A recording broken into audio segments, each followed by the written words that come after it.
क्या हो दोस्तों, अगर आप रात को अपने किसी दोस्त के यहाँ रुके और रात को जब उठें तो देखें कि वो और उसकी बहन दोनों एक साथ बिना कपड़ों के सो रहे हैं। सोचो क्या होगा आपके दिमाग में उस टाइम। कुछ ऐसा ही होता है हमारी आज की मूवी द ड्रीमर्स में, जो आई थी 2003 में। तो कहानी शुरू होती है मैथ्यू नाम के लड़के से, जो हमारा मेन कैरेक्टर है, जो पढ़ाई के सिलसिले में पेरिस आया था। मैथ्यू को मूवीज़ देखने का बड़ा शौक था और उसे फिल्मों से जुड़ी बहुत सारी जानकारियाँ मालूम थी। एक दिन स्कूल में वहाँ के फ्रेंच स्टूडेंट्स और वहाँ की सरकार के बीच प्रोटेस्ट चल रहा था। मैथ्यू की मुलाकात वहाँ इज़ाबेल नामक सुंदरी से होती है। वो कहती है कि मैं हमेशा तुम्हें यहाँ देखती हूँ, तुम हमेशा खोए खोए से रहते हो, किसी से बात नहीं करते, तुम गे हो क्या? मैथ्यू ये सुनकर अपने गुस्से को कंट्रोल करते हुए कहता है, दरअसल मैं अमेरिका से यहाँ पढ़ने के लिए आया हूँ और यहाँ मेरा कोई दोस्त नहीं है, न ही मेरी किसी से जान पहचान है। इज़ाबेल फिर उसे अपने भाई थियो से मिलवाती है। क्योंकि तीनों को ही मूवीज़ में काफ़ी इंटरेस्ट था तो जल्द ही तीनों में दोस्ती हो जाती है। तीनों के बीच पंचायत चल ही रही होती है, तभी वहाँ पुलिस आ जाती है, प्रोटेस्ट कर रहे स्टूडेंट्स को भगाने लगती है। ये तीनों भी खुद को बचाते हुए वहाँ से निकल जाते हैं। घर जाते जाते तीनों भी बहुत से टॉपिक्स पर बात करते हैं। मैथ्यू अंदर ही अंदर काफ़ी खुश था क्योंकि उसे दो अच्छे दोस्त मिले थे। अब उसे क्या पता था आगे उसके साथ क्या होने वाला है। घर पहुंचकर मैथ्यू अपनी माँ को एक खत लिखता है और जिसमें लिखता है कि आज उसने दो नए दोस्त बनाए हैं।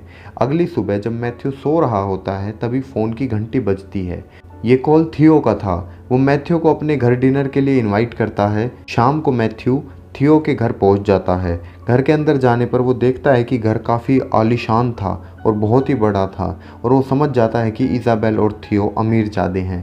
अब इज़ाबेल मैथ्यू को अपनी माँ से मिलवाती है। इज़ाबेल की माँ को नहीं पता था कि मैथ्यू आने वाला है, फिर भी वो जैसे तैसे करके डिनर का अरेंजमेंट कर लेती है। फिर इज़ाबेल मैथ्यू को अपने पापा से मिलवाती है। उसके पापा एक फ्रेंच पोएट थे। डिनर करते टाइम इज़ाबेल के पापा मैथ्यू को अपनी इंस्पिरेशन वगैरह के बारे में ज्ञान पेलने लगते हैं। मैथ्यू को उनकी बातों पर ध्यान नहीं दे रहा था, जिस वजह से मैथ्यू से नाराज़ होकर इज़ाबेल के पापा पूछते हैं कि तुम क्या सोच रहे हो। मैथ्यू कुछ नहीं बोलता, पर जब वो फोर्स करने लगते हैं तो मैथ्यू कहता है कि मैं इस लाइटर को देख रहा था। इस लाइटर और इस टेबल पर बिछे कपड़े के बीच कितनी समानता है। हमारे आसपास मौजूद हर चीज़ की हर किसी न किसी चीज़ से समानता होती है। ये सुनकर इज़ाबेल के पापा मैथ्यू से इम्प्रेस हो जाते हैं और कहते हैं काश थियो भी ऐसा होता। दरअसल थियो और उसके डैड के बीच बनती नहीं थी। थियो की सोच काफ़ी पॉलिटिकल थी और हाँ, वो हर किसी को गलत समझता था। वो रैलीज दंगों को भी सपोर्ट करता था, जबकि उसके पापा काफ़ी शांत स्वभाव के थे। उन्हें शांति ज़्यादा पसंद थी। इसी वजह से डिनर टेबल पर ही दोनों के बीच बहस हो जाती है। थियो के पेरेंट्स काम की वजह से अक्सर बाहर जाते रहते हैं और दोनों भाई बहन अकेले ही घर में रहते हैं। उसी रात जाने से पहले वो दोनों भाई बहन को एक चेक देकर चले जाते हैं। पेरेंट्स के जाने के बाद दोनों मैथ्यू को आज रात उनके साथ ही रुकने को कहते हैं। इज़ाबेल मैथ्यू के होठों पर होठ रखते हुए कहती है, रुक रहे हो या नहीं? हमारा सख्त लौंडा पिघल जाता है और रुकने के लिए राजी हो जाता है। रात को जब मैथ्यू मूतने के लिए बाथरूम जाता है तो लौटते टाइम उसकी नज़र थियो के रूम पर पड़ती है। अंदर का सीन देखकर उसके गोटे मुंह में आ जाते हैं। वो देखता है कि थियो और इज़ाबेल दोनों भाई बहन बिना कपड़ों के एक दूसरे के साथ सोए हुए थे। अब भाई बहन को इस हालत में देखकर वो कुछ समझ नहीं पाया और वो चुपचाप अपने कमरे में जाकर सो जाता है।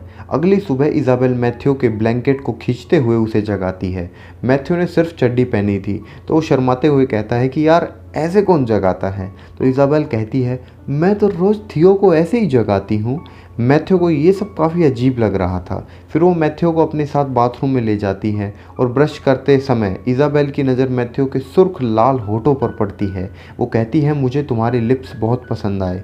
अब वो उन्हें छूते हुए उन पर लिपस्टिक लगाने की कोशिश करती है। बेचारा मैथ्यू अपनी इज्जत बचाते हुए वहाँ से निकलने की कोशिश करने लगता है कि तभी वहाँ थियो आ जाता है और उन दोनों के सामने ही बिल्कुल नंगा होकर नहाने लगता है। थियो कहता है कि हमारे पेरेंट्स 1 महीने तक वापस नहीं आने वाले, तब तक तुम हमारे साथ रह सकते हो। जिस पर मैथ्यू कहता है कि अभी हमारी दोस्ती को सिर्फ 2 ही दिन हुए हैं, तुम मुझे ठीक से जानते भी नहीं हो। थियो कहता है कि तुम्हें अच्छी तरह जानने के लिए ही तो अपने साथ रहने के लिए कह रहा हूँ। मैथ्यू इज़ाबेल से पूछता है कि तुम्हें इससे कोई प्रॉब्लम तो नहीं? इज़ाबेल कहती है कि मेरा ही आइडिया था। मैथ्यू दोनों के साथ रहने का मूड बना लेता है। एक दिन वो तीनों एक गेम खेलते हैं जिसमें दोनों भाई बहन किसी पुरानी मूवी का सीन एक्ट करके दिखाते हैं और मैथ्यू को गैस करने को कहते हैं। अगर वो गैस नहीं कर पाया तो उसे एक डेयर पूरा करना पड़ेगा। इजाबेल एक काफ़ी पुरानी फिल्म का एक्ट करके दिखाती है, बट मैथ्यू भी कम नहीं था। उसे फिल्मों से जुड़ी बहुत नॉलेज थी। वो उस फिल्म का नाम गैस कर लेता है, जिसे वो दोनों मैथ्यू से काफ़ी इम्प्रेस हो जाते हैं और कहते हैं इतने दिनों से हमें तुम्हारे ही जैसे एक फ्रेंड की तलाश थी। दोनों एक पुरानी फिल्म का एक्ट रियल लाइफ में करना चाहते थे। ये उन दोनों भाई बहन का सपना था। उस सीन के दौरान तीन दोस्त एक आर्ट गैलरी में आपस में रेस लगा रहे होते हैं और यही वो रियल लाइफ में भी करना चाहते थे। ये सुनकर मैथ्यू की फट जाती है। उसे डर था कि अगर कहीं वो पकड़ा गया तो फिर उसे अपना बोरिया बिस्तर बांध कर वापस अमेरिका जाना पड़ेगा। लेकिन दोनों भाई बहन के जिद करने पर आखिरकार मैथ्यू मान ही जाता है और तीनों एक आर्ट गैलरी में जाकर आपस में रेस लगाते हैं, जिसमें सफल भी हो जाते हैं। जिसके बाद तीनों की दोस्ती और भी गहरी हो जाती है। दोनों उससे कहते हैं कि अब तुम हम में से एक हो। घर वापस जाते टाइम बारिश होने लगती है और तीनों भीग जाते हैं। घर पहुंचकर थियो मैथ्यू को कुछ कपड़े पहनने के लिए देता है। फिर थियो जब ड्रिंक लेने जाता है तो मैथ्यू उसकी अलमारी में कुछ तस्वीरें मिलती हैं। वो उन तस्वीरों में से इजाबेल की एक हॉट तस्वीर को अपनी चड्डी में छुपा लेता है। फिर तीनों एक कमरे में जाकर फिर से वही गेम खेलने लग जाते हैं। एक बार इजाबेल किसी मूवी के सीन को एक्ट करके दिखाती है, बट इस बार थियो मूवी का नाम नहीं बता पाता। फिर वो थियो को एक डेयर पूरा करने को कहती है और ये डेयर बहुत अतरंगी था दोस्तों। वो अपने भाई से यानी थियो से एक तस्वीर देखकर कहती है कि इसे देखते हुए हमारे सामने हिलाओ, और थियो भी फिर वहीं उनके सामने हाथ गाड़ी चलाना शुरू कर देता है। अगले दिन थियो मैथ्यू को लेकर एक बार में जाता है। वहाँ मैथ्यू उसे कहता है कि मेरी भी दो बड़ी बहनें हैं, पर वो कभी मुझे उनके सामने हिलाने को नहीं कहती। मैंने तुम दोनों को बिना कपड़ों के एक साथ सोते हुए देखा है। क्या तुम बताओगे कि तुम भाई बहन के बीच आखिर चल क्या रहा है? थियो कहता है कि हम दोनों ट्विंस हैं। जब हमारे जन्म हुआ था तो हम दोनों एक दूसरे से जुड़े हुए थे। हम दोनों को शरीर भले ही अलग हो, पर दिल दिमाग एक ही है। अब एक दिन तीनों फिर से वही गेम खेल रहे होते हैं। इस बार थियो किसी मूवी का एक्ट करके दिखाता है। इजाबेल और मैथ्यू दोनों ही उस मूवी का नाम गैस नहीं कर पाते।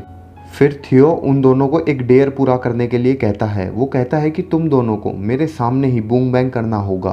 ये सुनकर ही मैथ्यू की फट जाती है। वो कहता है कि मुझे इन सब चीज़ों में मत इन्वॉल्व करो। इधर इजाबेल एक एक करके अपने सारे कपड़े उतार चुकी थी और रेडी हो गई थी, पर मैथ्यू को ये सब काफ़ी अजीब लग रहा था। वो वहाँ से भागने की कोशिश करता है, बट थियो उसे पकड़ लेता है और ज़ोर ज़बरदस्ती करने की वजह से मैथ्यू भी आखिरकार मान ही जाता है। अब इजाबेल मैथ्यू के कपड़े उतारने लगती है और उसे मैथ्यू की चड्डी में अपनी वही तस्वीर मिलती है जिसे मैथ्यू ने थियो की अलमारी से चुराकर छुपाया था, जिसे देखकर दोनों ही भाई बहन हंसने लगते हैं। फिर मैथ्यू और इजाबेल बूम बैंग करना शुरू कर देते हैं, जिसे करते टाइम मैथ्यू को पता लगता है कि इजाबेल का ये फर्स्ट टाइम था। वो अभी तक एक वर्जिन थी। इसका मतलब थियो और वो सिर्फ एक साथ सोते थे।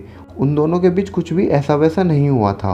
उधर थियो अपनी दोनों आंखों से इनके बूम बैंग के मजे ले रहा था। इस घटना के बाद मैथ्यू और इजाबेल के बीच बूम बैंग का सिलसिला जारी रहता है। वो घर के हर कोने में ट्राई करते हैं। फिर एक दिन बूम बैंग करते टाइम मैथ्यू इजाबेल से पूछता है कि अगर तुम्हारे पेरेंट्स को इन सब के बारे में पता लग गया तो तुम क्या करोगी? इजाबेल कहती है कि वो दिन कभी नहीं आएगा और अगर कभी ऐसा हुआ तो वो सुसाइड कर लेगी, क्योंकि वो नहीं चाहती कि समाज को उसके और थियो के रिश्ते के बारे में पता लगे। मैथ्यू को भूख लगती है और वो कुछ खाने के लिए किचन में चला जाता है। वापस आने पर वो देखता है कि थियो इजाबेल के साथ सो रहा था।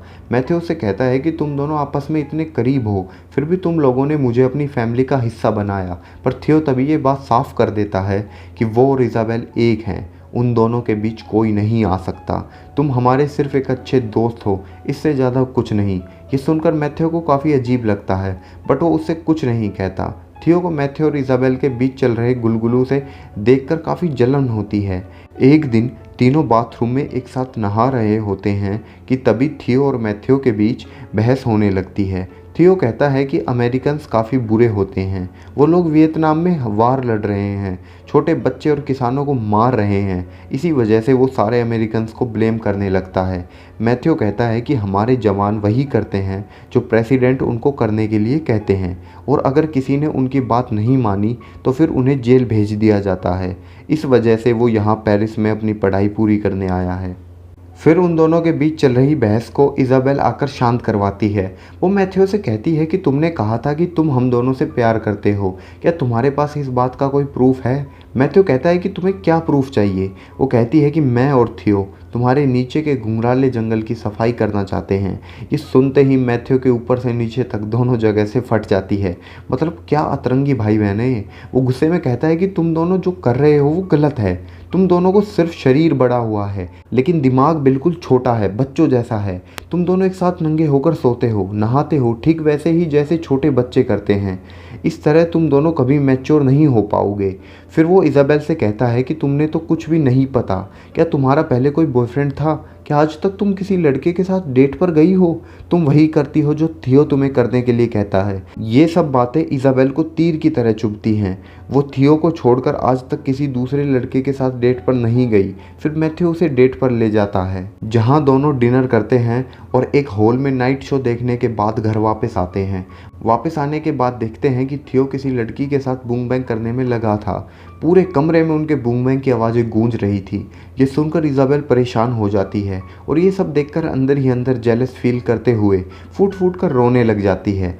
अगले सीन में हम देखते हैं कि थियो और मैथ्यू की फिर किसी पॉलिटिकल इशू को लेकर चर्चा हो रही थी। थियो का भाषण सुनने के बाद मैथ्यू उससे कहता है कि तुम सिर्फ बड़ी बड़ी बातें करते हो लेकिन खुद जाकर कभी प्रोटेस्ट नहीं करते। अगर तुम ऐसे ही फेंकते रहे तो कुछ भी नहीं होगा।